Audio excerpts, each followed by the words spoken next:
Li Tirkiye Partiya Doza Azad Hüdapar ku dinava siyaseta Tirkiye de taybetî li bajarên Bakurê Kurdistanê bihêzin, bibûneya nehemîn salvegera xwe li Enqera paytexta Tirkiye bernameyeke berfireh li derxist. Li seranserî Tirkiye û Bakurê Kurdistanê rêveber, endam, berpirs û alîgirên Hüdaparî beşdarî vê bernameyê bûn. Di bernameyê de Serokê Hüdaparê Zekeriya Yapıcıoğlu balkişand serkêşeyên li Tirkiye û da zanîn ku îro li Tirkiye mijara serekêya neçareserkirî pirsa Kurd e û bi tu awayî nayê qebûlkirin ku dibin banê parlamentoyê de Kurd û Kurdistan bê înkar kirin. Erê de keşeya Kurd de her çi qedişe çend salê dawî de 3-4 salê dawî de hikûmet bere paş diçe.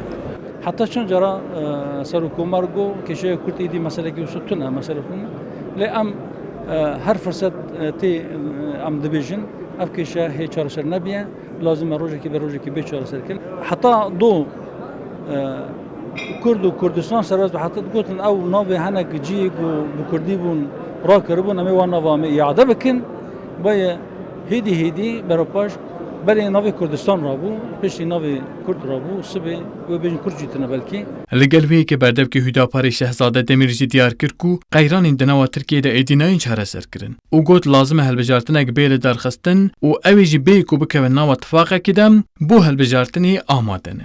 İro pirsgirêgê Tirkiye pir girîng bûne, pir zêde bûne. Siyaseta Tirkiye nameşe. Pirsgirêgê Tirkiye hem yê iktisadî, hem yê sosyal, hem yê siyasî çareser nabin. Ev ji Tirkiye re rastî durumkî xeter e. Sibe jî hilbijartin çêbî, sala 2023 de jî çêbî. Devamlı em ji seçimê re hazir, hilbijartinê re em hazirin. İro em xwe di aliyê ittifaqê de jî nabînin. Ez vêna pêşî îfade bikim.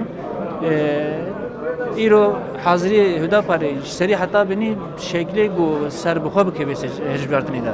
Partiya Doza Azad Hüdapar di 19 berfanbara sala 2010 de wek partî hate awakirin û di nava siyaseta Tirkiye de cih girt. Her çiqas heştî û yek bajaran jî rêxistina Hüdaparê heben, zêdetir li bajarên Bakurê Kurdistanê weke Diyarbakir, Êlih û Çewlikî bi bandore. û ev partî roja ku hatiye awakirin hetan ham her bi ser bi xwe ketiye hilbijartinan. Vural erişmiş. Kurdistan 24, Ankara. Allah'a hamdolsun. Zulmü